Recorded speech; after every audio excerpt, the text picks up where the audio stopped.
नमस्कार दोस्तों। आज मैं भगवान श्री कृष्ण के जन्म की गाथा का वर्णन करूंगा। श्री कृष्ण भगवान विष्णु के 8वें अवतार माने जाते हैं। श्रीमद् भागवत के वर्णन अनुसार द्वापर युग में भोजवंशी राजा उग्रसेन मथुरा में राज किया करते थे। कंस का जन्म राजा उग्रसेन और उनकी पत्नी पद्मावती के यहाँ हुआ था। कंस बहुत ही निर्दयी प्रवृत्ति का था एवं उसे प्रारंभिक स्रोतों में मानव और पुराणों में एक राक्षस के रूप में वर्णित किया गया है। अपनी महत्वाकांक्षा और अपने विश्वासियों बाणासुर और नरकासुर की सलाह पर कंस ने अपने पिता को अपदस्थ कर उन्हें कारागृह में बंद करवा दिया तथा स्वयं को मथुरा के राजा के रूप में स्थापित किया। कंस की एक चचेरी बहन थी देवकी, जिससे वह बहुत स्नेह रखता था। उसने देवकी का विवाह अपने मित्र यदुवंशी वसुदेव के साथ विधि पूर्वक करवाया। बहन देवकी के विवाह के उपरांत कंस स्वयं रथ का सारथी बन उन्हें रथ में बिठाकर विदा कर रहा था। तभी मार्ग में आकाशवाणी हुई, हे मूर्ख कंस, जिस देवकी को तू बड़े प्रेम से विदा कर रहा है उसी में तेरा काल बसता है। इसी के गर्भ से उत्पन्न 8वां पुत्र तेरी मृत्यु का कारण बनेगा।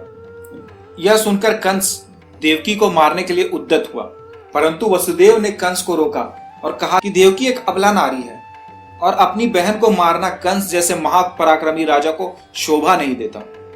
वसुदेव ने वचन दिया कि वह देवकी के संतानों को स्वयं ही कंस को सौंप देगा,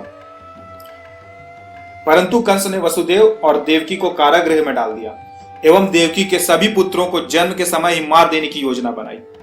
वसुदेव देवकी के एक एक करके 6 संतानें हुई और सभी को जन्म लेते ही कंस ने मार डाला, परंतु देवकी के 7वें पुत्र के गर्भ को भगवान विष्णु की आज्ञा से योगमाया ने रोहिणी के गर्भ में स्थापित कर दिया।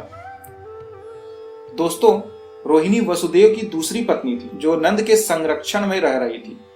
उनसे बलराम नामक पुत्र उत्पन्न हुआ। नंद प्राचीन यादव साम्राज्य के शक्तिशाली मंडलों में से एक गोकुल मंडल के प्रमुख थे तथा रिश्ते में वसुदेव के चचेरे भाई थे। देवकी और कंस के अनुसार देवकी के 7वें गर्भ का गर्भपात हो गया। अब देवकी की 8वीं संतान जन्म लेने वाली थी। कारागार में वसुदेव देवकी पर कड़े पहरे बिठा दिए गए। उसी समय नंद की पत्नी यशोदा के भी संतान होने वाली थी। नंद ने वसुदेव देवकी के दुखी जीवन को देख 8वें पुत्र की रक्षा का उपाय रचा। भाद्रपद मास में कृष्ण पक्ष में अष्टमी तिथि की घनघोर अंधेरी रात को रोहिणी नक्षत्र में देवकी के गर्भ से 8वें पुत्र ने जन्म लिया। जिस समय वसुदेव देवकी को पुत्र उत्पन्न हुआ उसी समय संयोग से यशोदा के गर्भ से एक कन्या का जन्म हुआ जो माया थी। जिस कारागृह में देवकी वसुदेव कैद थे उसमें अचानक प्रकाश हुआ और उनके समक्ष स्वयं श्री विष्णु प्रकट हुए। भगवान ने वसुदेव से कहा, अब मैं पुनः नवजात शिशु का रूप धारण कर लेता हूं। तुम मुझे इसी समय अपने मित्र नंद जी के घर वृंदावन में भेजाओ और उनके यहाँ जो कन्या जन्मी है उसे लाकर कंस को सौंप दो। कुछ क्षणों बाद सभी पहरेदार निद्रा में चले गए तथा कारागृह के फाटक स्वयं खुल गए। उसी समय वसुदेव नवजात शिशु रूप श्री कृष्ण को सूप में रखकर कारागृह से निकल पड़े और अथाह यमुना को पार कर नंद जी के घर पहुंचे। वहां उन्होंने नवजात शिशु को यशोदा के साथ सुला दिया और उनकी कन्या को लेकर मथुरा आ गए। कारागृह के फाटक पूर्वतः बंद हो गए।